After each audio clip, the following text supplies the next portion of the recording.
selamat malam dokter. Halo, selamat malam. Apa kabar nih dok? Alhamdulillah, baik. Ya dok. Jadi tema topik yang sekarang ini seru banget nih dok. Buat anak muda zaman sekarang kan kita belum tahu nih penyakit jantung yang pencegahannya tuh buat pencegahan anak muda tuh apa aja gitu kan dok. Ini aku mulai ya dok ya. Ya, silakan. Ya sebenarnya kalau misalkan penyakit jantung itu apa sih dok kalau di pengertian di dunia medisnya? Ya, sebelumnya saya mengucapkan terima kasih atas undangannya untuk teman-teman Gen BI Banten ya, yang sudah menginisiasi acara Gen BI Sehat ini ya. Ya, Ya. jadi eh, mungkin saya sedikit menceritakan lebih dulu bahwa setiap manusia itu hidup kan salah satunya karena fungsi dari organ jantung ya. Jadi fungsi jantung itu adalah memompa seluruh darah ke seluruh tubuh yang mengandung oksigen dan nutrisi gitu loh. Nah, ketika seseorang memiliki penyakit jantung, maka akan terjadi kerusakan atau kegagalan fungsi dari organ jantung yang tadi mengantarkan oksigen dan darah ke seluruh tubuh. Nah, penyakit jantung itu sendiri adalah penyakit yang spektrumnya cukup luas sebenarnya ya. Jadi penyakit jantung itu bisa terdiri dari penyakit jantung bawaan gitu ya. Jadi ketika seorang lahir atau bayi lahir dia sudah memiliki penyakit jantung itu juga ada ya dan sifatnya bermacam-macam. Kemudian yang paling banyak diderita itu adalah penyakit jantung koroner biasanya ya yang dikenal dengan serangan jantung. Itu masih merupakan salah satu penyebab kematian tertinggi di dunia, bukan hanya di Indonesia. Terus penyakit-penyakit jantung yang lain adalah bisa gagal jantung, ya, bisa juga gangguan irama jantung, bisa gangguan fungsi katup jantung, dan penyakit-penyakit lainnya seperti darah tinggi juga termasuk penyakit jantung. Ya, jadi ketika kita berbicara dengan penyakit jantung sebenarnya luas gitu pembahasannya. Mungkin itu sebagai pembuka dari saya.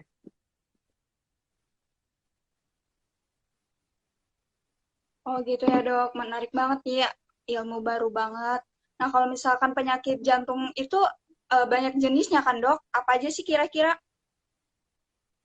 Ya, yang tadi sudah sempat saya bahas gitu ya. Jadi luas spektrumnya dari penyakit jantung bawaan yang dari lahir sampai penyakit jantung koroner, bisa apa namanya penyakit katup jantung, bisa gagal jantung, bisa gangguan irama jantung gitu. Jadi banyak. Oh banyak.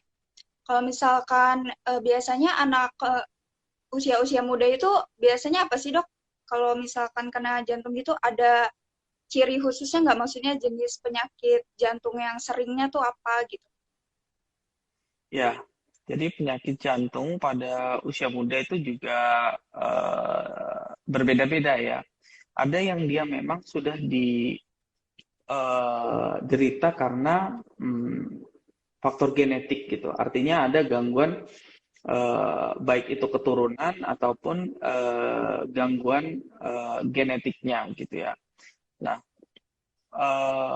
namun yang menarik gitu, penyakit jantung koroner yang biasanya diderita sama orang-orang yang berusia tua gitu, sekarang juga banyak diderita oleh orang-orang muda gitu, termasuk anak muda gitu. Salah satu penyakit jantung koroner. Namun juga ada lagi penyakit yang biasanya timbul itu sebenarnya dia sudah punya nih genetik atau penyakit jantungnya, tapi biasanya muncul ketika usia muda itu biasanya itu bisa aritmia jantung, misalkan kayak Brugada syndrome gitu ya. Itu gangguan irama jantung yang berbahaya yang biasanya juga muncul dan dirasakan oleh orang-orang usia yang relatif lebih muda gitu. Ya, mungkin seperti itu. Kalau misalkan penyakit jantung itu secara umum itu penyebabnya apa sih dok? Penyebab secara Ya, luasnya gitu. Secara umum banyak ya tentu penyakit jantung. Bisa karena pola pola hidup yang tidak sehat gitu ya. Misalkan ya sering merokok bisa gitu. Kemudian jarang aktivitas atau jarang gerak atau sedentary life ya. Apalagi kan sekarang eranya era digital, era mudah ya. Kita mau pesan makan bisa, nggak perlu keluar. Kita di rumah aja ditambah situasi pandemi seperti sekarang ini yang membatasi aktivitas gitu. Jadi kurang aktivitas juga bisa. Kemudian pola makan konsumsi banyak garam ya, kemudian banyak gula gitu ya. Terus minum-minuman beralkohol gitu. Nah, itu faktor-faktor resiko yang bisa menyebabkan penyakit jantung, salah satunya penyakit jantung koroner. Nah, gitu. Nah, yang perlu diwaspadai sekarang, apalagi anak-anak muda yang jarang gerak, pola makan tidak sehat, mengkonsumsi rokok dan juga alkohol. Nah, itu yang berbahaya, bisa menyebabkan penyakit jantung koroner. Seperti itu. Jadi banyak banget ya dok ya penyebab-penyebabnya yang mungkin itu jadi kebiasaan yang akhirnya menimbulkan penyakit gitu ya dok ya. Kalau Iya, misalkan betul. bisa nggak sih dok kita nih nggak punya kayak gejala gitu, kayak tahu-tahu tiba-tiba kena aja penyakit jantung, bisa nggak sih dok? Bisa, dan banyak juga kejadian gitu ya. Jadi kadang-kadang istilahnya ya silent killer gitu ya. Kadang pas orang tersebut tidak punya gejala, tiba-tiba kok pingsan, tiba-tiba henti jantung, atau paling berbahaya meninggal mendadak gitu. Itu semua bisa terjadi gitu. Nah, makanya dengan acara-acara seperti ini itu menambah informasi, menambah wawasan gitu ya. Untuk kita aware dengan yang namanya kesehatan jantung kita gitu ya.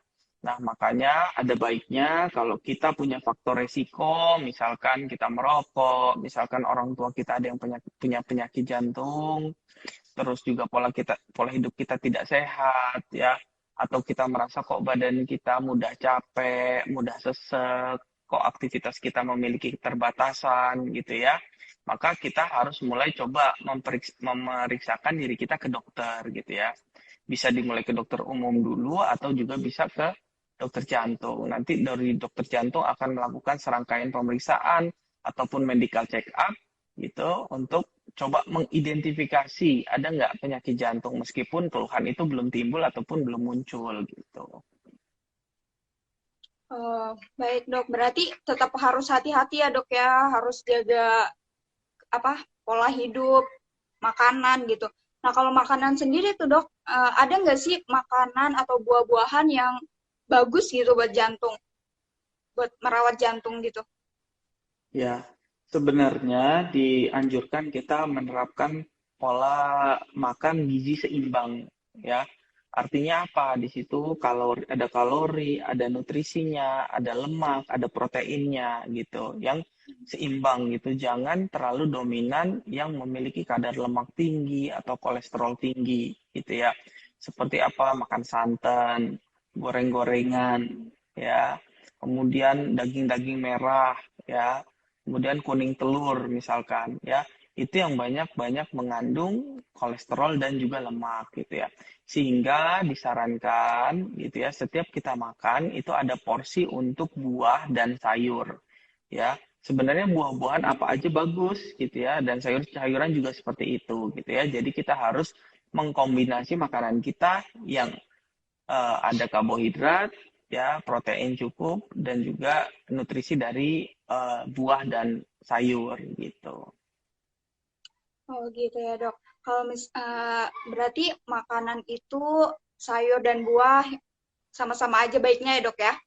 Kalau Baik. misalkan nih dok, ada obat-obatan atau suplemen gitu yang katanya bisa menambah untuk jantung yang sehat gitu.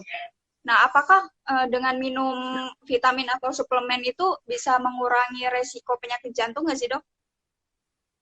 Ya, jadi sebenarnya ya kalau masih muda ya sebenarnya kita cari nutrisi yang tidak perlu harus mengkonsumsi suplemen sebenarnya ya. Jadi kita usahakan dengan pola makan yang sehat yang tadi ya, yang komplit, kadar nutrisinya tadi sebenarnya cukup gitu, tidak perlu harus menambah asupan suplemen gitu ya. Kecuali memang dirasakan dari asupan, dari makanan yang dimakan secara alami itu tidak mencukupi gitu. Baru dipertimbangkan untuk menggunakan suplemen gitu. Tapi tentu ya yang namanya suplemen kan harus hati-hati ya. Yang harus benar-benar sudah memiliki izin edar dari BPOM gitu, dan penggunaannya juga harus sesuai dengan instruksi dari dokter gitu. Tapi kalau untuk usia muda sih sebenarnya cukup kita dapat asupan nutrisi itu dari makanan yang sehat dan nutrisinya yang lengkap gitu, tidak harus menggunakan suplemen gitu. Oh gitu ya dok. Ini dok ada pertanyaan menarik nih dari Kak Dikri Givari. Pertanyaannya, bagaimana cara pertolongan pertama ketika ada kawan kita yang henti jantung mendadak? Gimana tuh dok? Karena bisa jadi ilmu baru nih. Ya, sebenarnya pertanyaannya ini penting sekali ya, khususnya untuk generasi muda gitu ya. Karena kita tidak pernah tahu kapan dan siapa orang yang akan mengalami henti jantung. Henti jantung itu bisa di mana aja ya, bisa di mall, bisa di rumah sakit, bisa di tempat ibadah, bisa di sekolah gitu ya. Jadi kalau kita ketemu dengan orang yang mengalami henti jantung, biasanya gejalanya itu adalah pingsan mendadak gitu, tiba-tiba orang tersebut jatuh gitu ya. Maka apa yang bisa kita lakukan? Pertama, itu adalah pastikan dulu memang orang tersebut mengalami henti jantung ya. Jadi kita bisa tepuk-tepuk nih pundaknya ya. Pak, dek, atau mas gitu ya. Kita pastikan tepuk-tepuk. Kalau dia memang nggak ada respon, ya berarti kemungkinan dia memang tidak sadarkan diri atau henti jantung. Ya, kemudian kita harus melihat dulu ya lingkungan sekitar itu aman atau enggak gitu ya. Jangan sampai kita melakukan pertolongan misalkan di tengah jalan. Ya, tentu kan itu berbahaya ya. Ada mobil lewat, ada motor lewat gitu kan. Ya, jadi kita harus amankan posisi lingkungan tuh aman dari lalu lintas, dari api, dari air, atau dari bahaya-bahaya yang mungkin mengancam nantinya. Nah, setelah kondisinya aman, maka kita panggil bantuan. Ya, kita nggak mungkin bisa menolong orang henti jantung sendirian, gitu ya. Jadi kita minta panggil bantuan, bisa ke orang sekitar, atau yang lebih baik itu ke fasilitas kesehatan terdekat, ya, ke rumah sakit, ke puskesmas, untuk datang segera membantu kita. Dengan biasanya mereka memiliki alat bantu yang sudah lengkap, satu tas ya, ada isinya. Yang paling penting kita bawa yang namanya AED atau defibrilator gitu ya, atau DC shock bahasanya. Ya, alat itu diperlukan ketika orang itu mengalami henti jantung diakibatkan oleh gangguan irama jantung yang letal atau yang berbahaya gitu. Nah, sambil kita menunggu bantuan itu datang, kita bisa melakukan yang namanya resusitasi jantung paru atau kita lakukan pijat jantung ya. Dan ini harusnya memang disosialisasikan ya, diedukasi kepada generasi-generasi muda seperti Gen BI ini ya. Nah, apa yang bisa dilakukan itu adalah pijat jantung. Jadi ketika pasiennya tidur terlentang, itu kita raba tulang tengah di sini ya. Kalau bahasa medisnya itu di sini ada prosesus hypoidoius ya, atau tulang sternum atau tulang depan sini ya. Itu kita ambil 3 jari dari sebutannya apa? Dari epigastrium, dari pangkal perut sini ya, bisa 3 jari ke atas sini ya. Kemudian di lokasi itu kita lakukan tangan kita ya taruh di dada itu seperti ini posisinya ya. Jadi kita bebankan seluruh tubuh kita untuk kita taruh di ujung pangkal tangan ini di dadanya korban atau pasien tersebut ya. Jadi kita taruh di sini gitu ya, dengan posisi yang tadi. Nah, di situ kita lakukan pijat jantung. Ya, pijat jantung ini dilakukan ya. Kita lakukan tekanan ini selama 30 kali kita tekan ya. Kemudian kecepatannya itu kalau bisa 10 sampai 120 kali per menit. Jadi memang agak cepat ya. Kita tekan kedalamannya itu sekitar 5 sampai 6 cm gitu ya. Kemudian setelah kita tekan, kita tarik lagi tangan kita sehingga dada ini mengembang. Apa sih fungsinya kita lakukan pijat jantung ini? Pijat jantung itu menggantikan kemampuan jantung untuk memompa dengan sendiri. Kan jantung itu memompa seperti ini ya. Ya, kemudian dia kontraksi, kemudian dia relaksasi. Tapi orang yang mengalami henti jantung, maka jantungnya diam seperti ini, nggak bisa bergerak. Nah, tujuan kita lakukan pompa jantung atau pijat jantung itu untuk memompa jantung agar bisa bergerak, ya, sehingga dia memompakan darah yang tadi terhenti. Jadi dia akan kontraksi pada saat kita tekan dan pada saat tangan kita angkat, ya, maka jantung akan melakukan relaksasi. Dia mengisi lagi aliran darah. Jadi dengan pompa jantung kita menggantikan fungsi jantung yang berhenti tadi gitu ya. Sehingga aliran berjalan lancar sambil kita menunggu bantuan datang.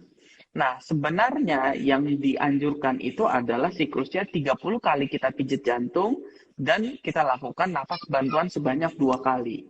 Dan diulang seperti itu selama 5 siklus ya atau 2 menit ya sampai nanti kita evaluasi lagi pasiennya sudah kembali sadar atau belum. Namun harus diperhatikan ya, kalau kita tidak memiliki alat perlindungan diri yang memadai, maka tidak disarankan pada saat pandemi seperti sekarang ini, saat COVID seperti ini, memberikan nafas bantuan tadi. Karena itu bisa menjadi sarana penularan COVID-19 gitu ya. Jadi kalau kita nggak punya alat lengkap yang memadai, ya kita lakukan aja pijat jantungnya tanpa menggunakan alat nafas bantuan. Sampai ada tenaga medis, dokter yang datang itu membawa alat yang cukup sehingga pertolongan itu bisa dilakukan secara baik dan benar ya gitu. Mungkin kalau teman-teman semua di sini ya rekan-rekan kalau mau lihat informasi seputar penyakit jantung bisa lihat di akun Instagram saya ya silakan di-follow atau akun YouTube saya gitu. Biasanya saya memberikan edukasi seputar penyakit jantung itu secara periodik gitu. Silakan aja.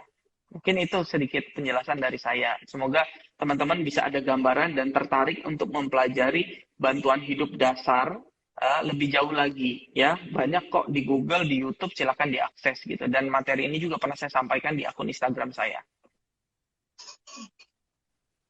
Baik dok, terima kasih ya pertanyaannya sangat menarik banget nih. Jadi dapat ilmu baru. Nah dok, ada juga nih pertanyaan yang menarik dari Tatu EBC. Izin bertanya dok, apakah penyakit jantung bisa disembuhkan secara alami atau harus pakai obat? Gitu katanya dok. Ya, jadi penyakit jantung itu kan luas ya. Nah, penyakit jantung yang luas itu jadi penanganannya berbeda-beda gitu loh. Ada yang cukup merubah pola hidup, ya seperti misalkan hipertensi atau darah tinggi. Ya, yang baru terdiagnosis ya dan hipertensinya baru masuk ke dalam tahap stage 1 gitu yang tidak terlalu tinggi. Maka pada kondisi seperti itu yang dilakukan adalah cukup merubah pola hidup.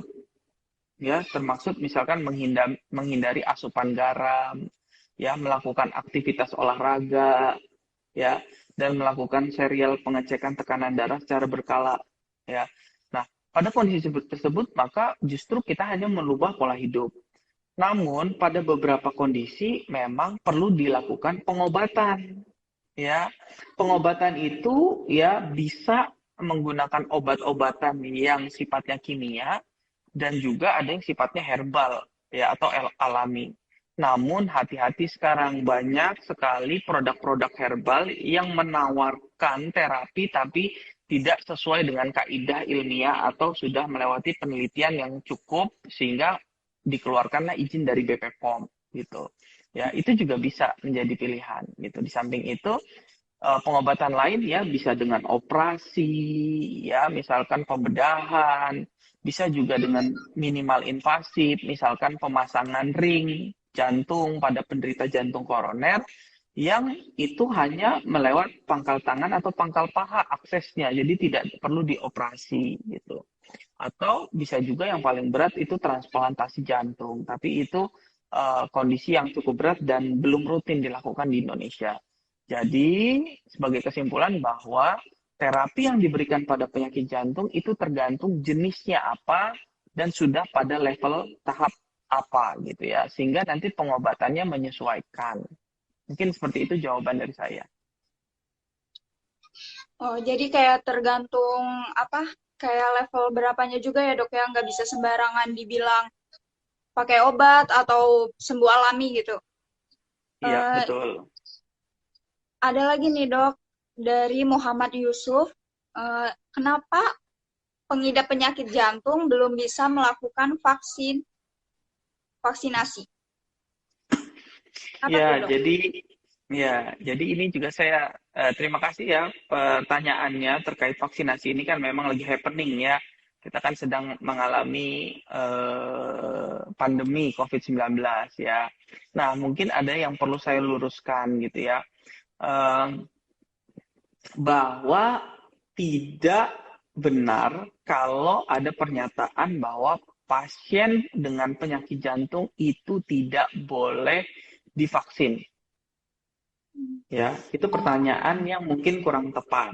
Ya, justru kita sebagai dokter jantung di bawah naungan Perki ya, itu organisasi seluruh dokter jantung di Indonesia, itu di bawah naungan Perki itu melakukan apa namanya memberikan statement ataupun memberikan advice ataupun memberikan apa panduan atau saran bahwa sebenarnya pasien yang memiliki penyakit jantung itu justru harus diprioritaskan untuk mendapat vaksinasi.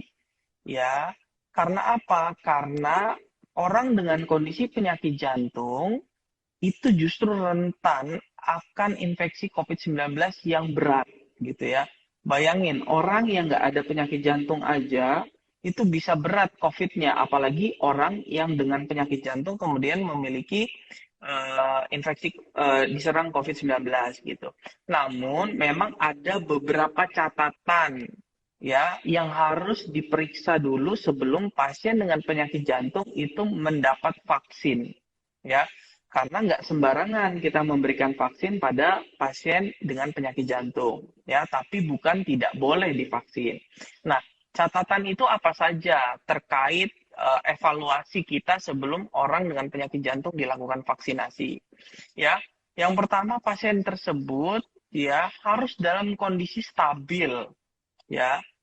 Ya, jadi tidak boleh pasien dengan penyakit jantung yang masih sesak berat, ya, berdebar atau gangguan irama jantung yang berat, atau pasien dengan nyeri dada hebat, gitu ya, dengan kondisi di mana pasiennya mau pingsan, atau misalkan beraktivitas aja mudah capek yang teramat sangat, gitu ya.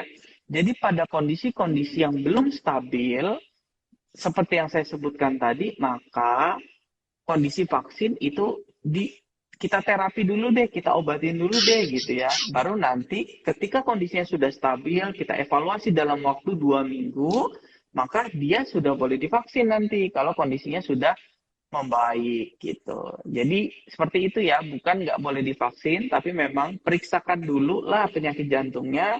Kalau memang sudah kondisinya stabil, baru kita rencanakan vaksinasi. Mungkin itu jawaban dari saya. Semoga bisa menambah informasi. Wah, mantap sekali dokter. Jadi banyak banget apa berita-berita yang mungkin belum tentu benar ya dok ya terkait Ya, vaksinasi ini. Ternyata emang boleh tapi dengan syarat tertentu gitu ya dok ya. ya, Nih ada pertanyaan setuju. lagi nih dok. Katanya kalau misalkan orang tua kita punya penyakit jantung, apakah itu bisa nurun ke kita? Ya, jadi balik lagi ya, karena penyakit jantung itu kan luas ya, tidak bisa semua dikatakan bahwa yang ini bisa diturunkan gitu, yang ini tidak bisa diturunkan, tergantung jenis penyakit apanya. Ya, sebagai contoh, penyakit jantung koroner. Nah, itu salah satu penyebabnya adalah faktor risikonya adalah genetik atau diturunkan gitu. Ya, seperti darah tinggi juga ada faktor genetiknya ya.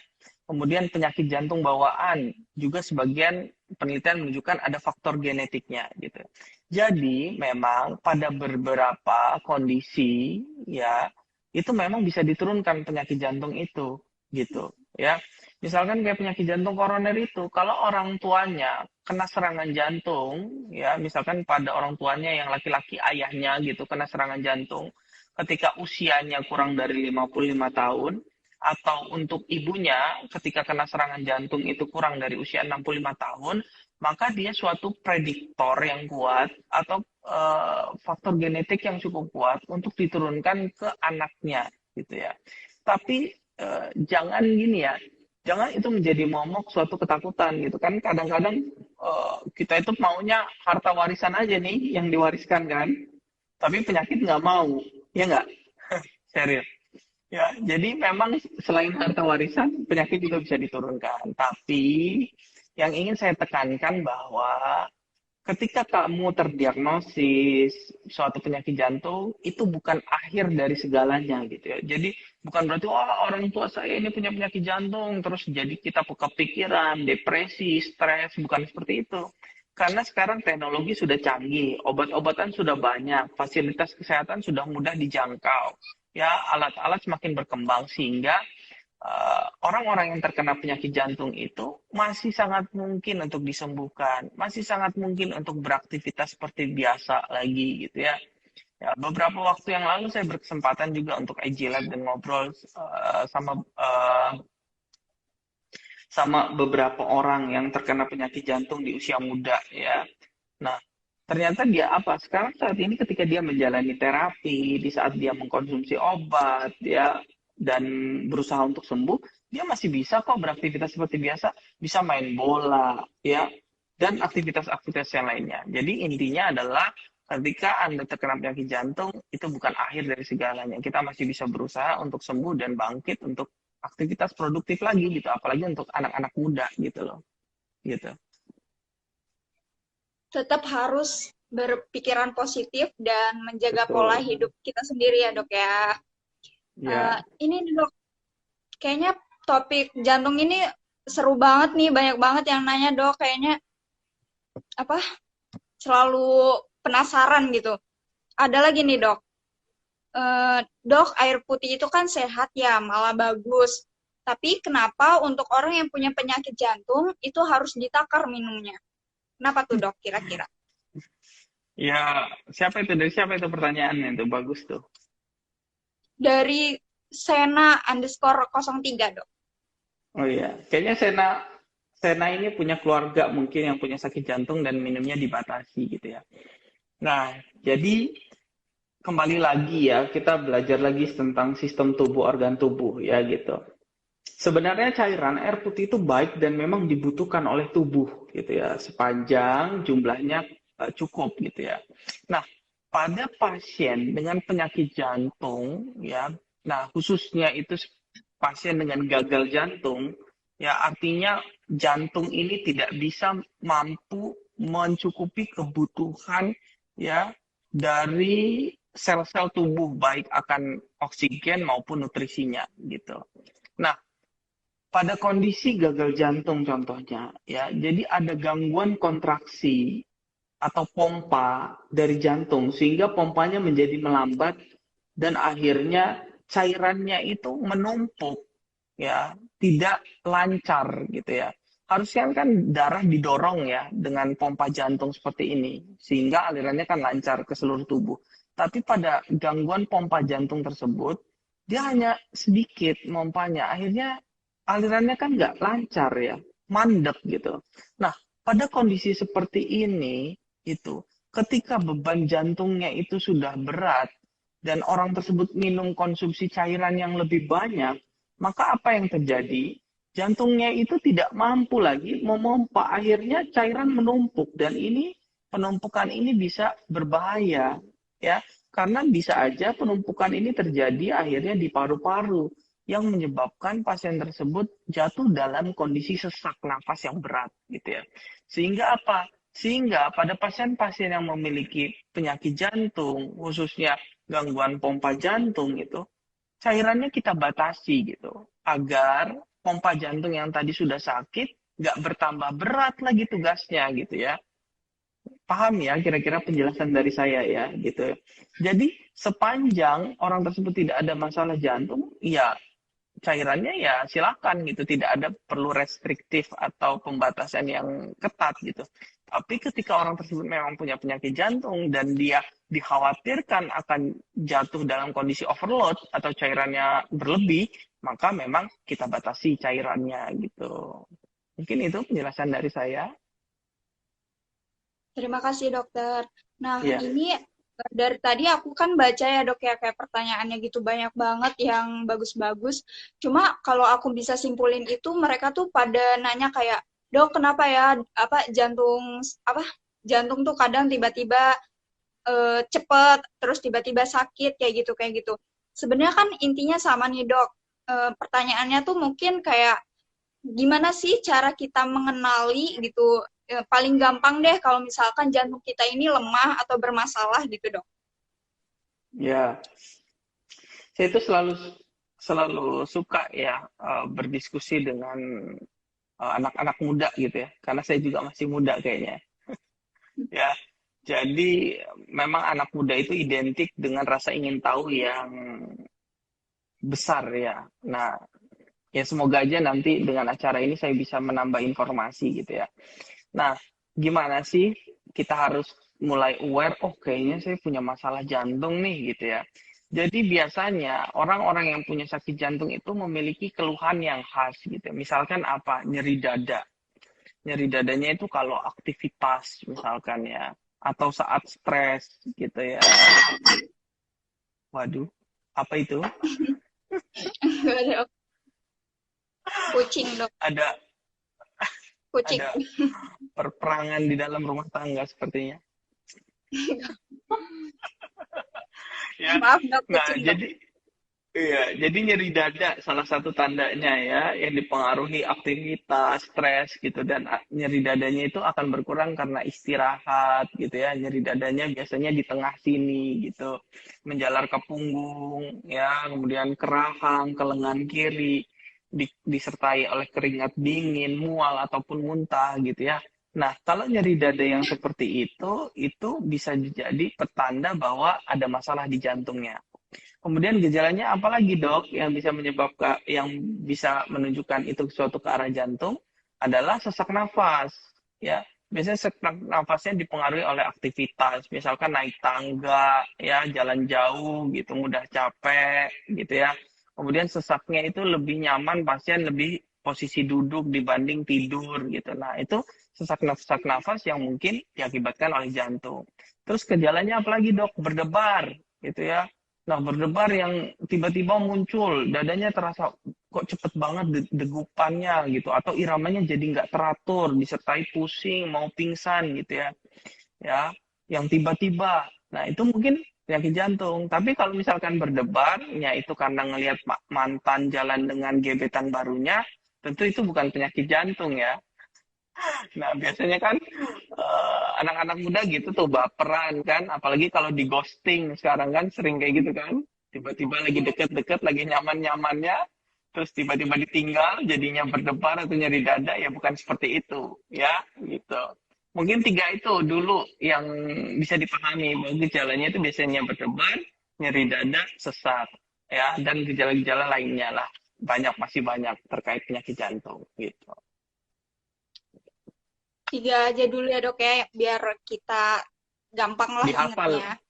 Ya, nanti ada ujiannya ya setelah ini ya. Ya dok, bakal ada hadiahnya. Makanya harus Oh iya, dengerin ya dok ya. eh, jadi saya juga mau ngasih hadiah nih ya. Jadi buat teman-teman semua yang ikutan ini, kalau ada manfaat yang kalian dapatkan atau ada statement yang menarik atau informasi yang menarik, boleh kalian masukin ke IG-nya, kalian ke story, terus tag akun saya ya. Nanti saya kirim GoPay lah ya. Wih, mantep banget Gitu. dok. Ikutan boleh Ya, kan dok? boleh. Silakan. Nih dok, ada pertanyaan seru nih dok. Aku juga penasaran soalnya nih. Pertanyaannya dari its_meute. Susah Apakah amat namanya. obesitas Iya, Dok. Apakah obesitas menyebabkan penyakit jantung? Gimana dengan orang kurus? Katanya gitu, Dok. Ya, memang obesitas itu menjadi salah satu penyakit jantung, khususnya penyakit jantung koroner ya. Tapi di samping penyakit jantung koroner, dia juga bisa menderita penyakit kencing manis, ya, stroke dan lain sebagainya gitu. Nah, gimana kalau dengan orang yang kurus? Jangan dipikir ya orang yang kurus itu sehat loh, nggak serta-merta ya. Banyak juga pasien saya yang badannya kurus, tapi dia kena serangan jantung gitu. Jadi nggak serta-merta kita menilai bahwa orang yang gendut aja nih atau yang obes aja nih yang punya sakit jantung, ternyata orang yang kurus juga bisa gitu loh. Nah, jadi intinya adalah perlu dilakukan pemeriksaan general check up gitu ya, khususnya yang punya faktor risiko tuh ya, kayak orang tuanya punya penyakit jantung atau pola pola hidup kita yang nggak sehat kayak merokok gitu, minum-minum alkohol gitu ya. Itu kita lakukan pengecekan gitu ya. Jadi tidak jaminan bahwa orang yang kurus itu tidak memiliki penyakit jantung gitu. Atau yang terlalu kurus pun ya seperti apa kurang gizi itu juga nggak sehat gitu ya. Karena jantung dan organ tubuh itu kan butuh nutrisi juga, butuh oksigen, butuh masukan makanan gitu ya. Sehingga yang paling bagus adalah berat badannya ideal gitu.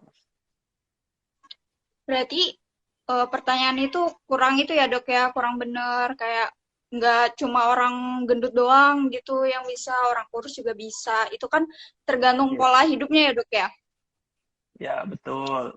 Harapannya sih berat badannya ideal ya. Seru banget nih, Dok. Masih ada 100 pertanyaan lagi. Wis. Buat kalian, buat kalian nih, dengerin ya. Tadi kan dokternya juga mau ngasih hadiah ya, Dok ya. Kalian Ya. nanti bisa ikutan. Nih, Mm-mm. Dok, pertanyaan terakhir nih karena waktunya juga udah malam. Mungkin dokternya juga mau cek pasien ya, Dok ya. Ini ada Iya, pertanyaan belum terakhir selesai ini. iya, sekaligus penutup. Dari semua pertanyaan itu sebenarnya tips mencegah penyakit jantung kayak buat entah itu buat orang tua, terlebih buat usia muda tuh apa aja sih, Dok? Ya, tips mencegah penyakit jantung ya, silakan dicatat nih ya. Yang pertama ya, sadari dulu kita punya faktor risiko atau enggak ya. Kalau kita punya faktor risiko maka kita harus lebih aware. Apa aja faktor risikonya? Satu, keturunan atau genetik. Orang tua kita ada nggak yang punya sakit jantung? Adik kakak kita punya nggak sakit jantung? Ya, gitu. Ya, faktor risiko. Di samping keturunan ada kencing manis nggak? Ada darah tinggi nggak? Gitu ya. Ada obesitas nggak? Merokok nggak? Minum alkohol nggak? Gitu loh. Ya, itu yang kita screening dulu dalam diri kita. Ada nggak faktor risiko itu? Gitu ya. Terus kalau udah faktor risiko kita cari, yang kedua adalah gaya pola hidup sehat yang harus kita lakukan untuk mencegah penyakit jantung. Apa aja? Tidur yang cukup, hindari stres, makan makanan yang bergizi dan sehat, hindari fast food, hindari makanan yang banyak garamnya. Apalagi sekarang anak generasi mecin ya, ya garamnya jangan terlalu banyak gitu ya, gulanya dihindari gitu ya. Tuh, kemudian yang ketiga apa? Lakukan aktivitas fisik, olahraga. Gimana olahraganya, Dok, yang disarankan? Yang disarankan itu adalah minimal kita lakukan olahraga 30 menit dalam satu hari ya, selama 5 kali dalam 1 minggu, sehingga totalnya diharapkan dalam 1 minggu kita berolahraga minimal 150 menit gitu. Olahraganya apa? Silakan ya, olahraganya yang disukain boleh ya, mau main sepak bola ya, mau main lari gitu ya. Tapi kalau kita memang sudah ada gejala penyakit jantung, maka olahraga yang kita lakukan itu harus bertahap dan jangan yang terlalu berat, jangan yang terlalu kompetitif gitu ya. Mulai dari jalan sehat dulu, kemudian lari, jogging gitu ya. Ya, kalau kita ada sakit jantung jangan kita langsung olahraga yang kompetitif. Misalkan apa? Sepak bola, berebutan bola gitu ya, atau bola basket gitu. Karena itu tidak baik untuk jantung gitu.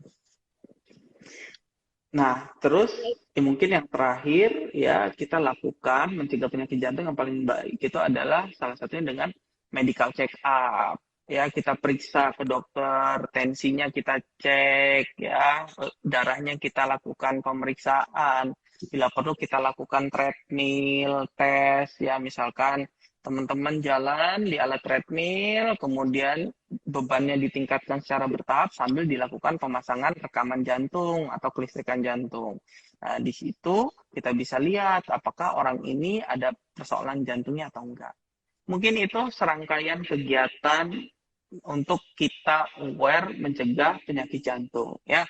Silakan dicatat, ya, kalau nanti dicerna, kalau memang mau ikut kuis atau hadiah yang saya berikan nanti GoPay, silakan teman-teman bantu saya mengedukasi masyarakat dengan menulis di story-nya, kemudian tag saya gitu. Yang bagus, yang menarik nanti saya kasih hadiah.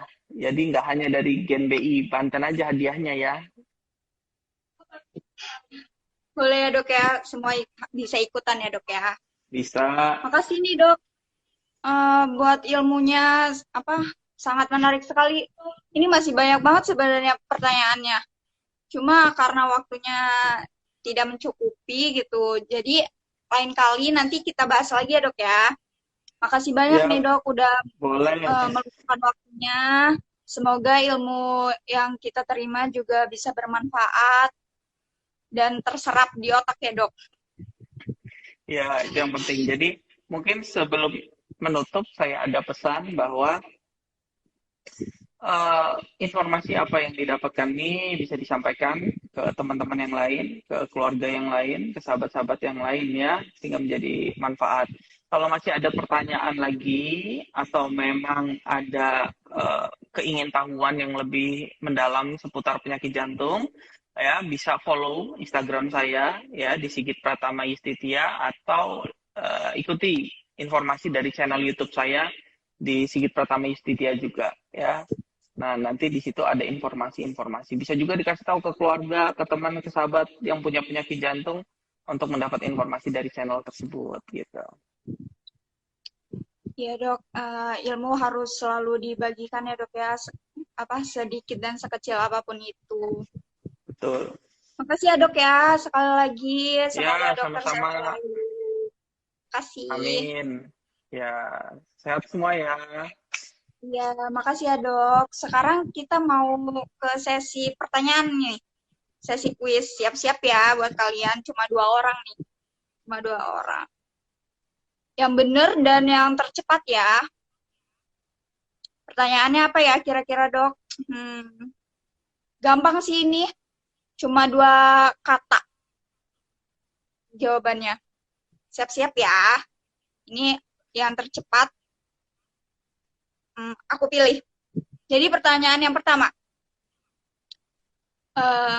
Apakah pengidap penyakit jantung bisa divaksinasi?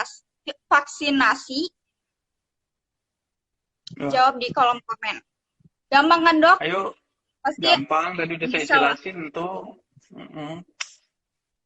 Gampang ya dok ya.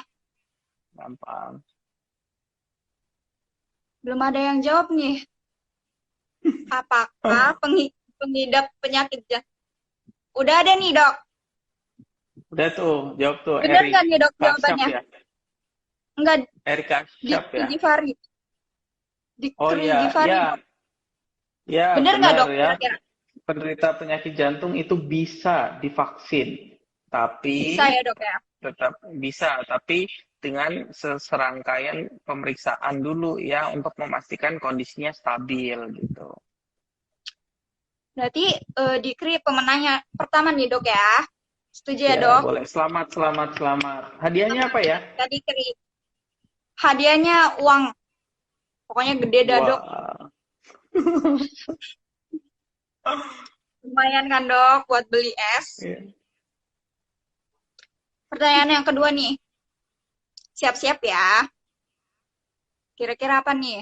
Nanti dokter juga bantu nilai ya dok ya. Takut aku salah. Ya. Ya, pertanyaan yang kedua. Apa saja makanan yang bisa membantu mencegah penyakit jantung? Nah, itu udah ada tuh. Buah dan sayur yang sehat. Ki Rosa Arista. Ya kan, Dok? Iya. Iya, dia cepet cepet banget, dia kayaknya udah dapet bocoran soal kayaknya ya. Nggak tahu, Dok.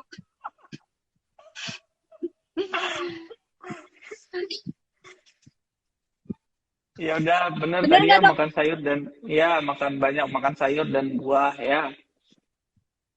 Bener nih, Dok. Rosa Arista. Ya, ya. Baik buat Rosa Arista dan Dikri Givari, nanti aku hubungin ya. Dan satu lagi, hadiah dari dokter. Jangan lupa kalian ikutin. Kenapa nih, Dok? Waduh, waduh, waduh. Kak Dikri udah dapet padahal. Ya, Kurang. masih ada kesempatan yang belum dapat hadiah, nanti saya kasih hadiahnya Iya, Mas. dengan cara Jangan tadi sedih ya, Dok ya. buat jadi buat kesimpulan di Instagram story kalian gitu tentang acara ini, apa ilmu yang kalian dapat, terus tag akun saya dan follow juga akun saya. Iya tuh, jangan sedih ya, teman-teman. Jangan aduh-aduh. Lebih gede hadiah dari dokter deh. Ya dok ya, sekali lagi nih aku ucapin terima kasih buat dokter atas informasinya, atas waktunya yang sudah menyempatkan, meskipun banyak pasien yang harus diperiksa ya dok. Sekali Ya lagi doain terima kasih sehat ya, banyak. kita semua sehat. Ya, semoga kita semua sehat ya dok, dan Ya, bisa bekerja sama lagi nanti. amin. Ya, semangat terus Gen BI ya untuk menebar Iya, manfaat, khususnya untuk anak-anak muda gitu ya. kasih ya dok ya, terima kasih. Ya.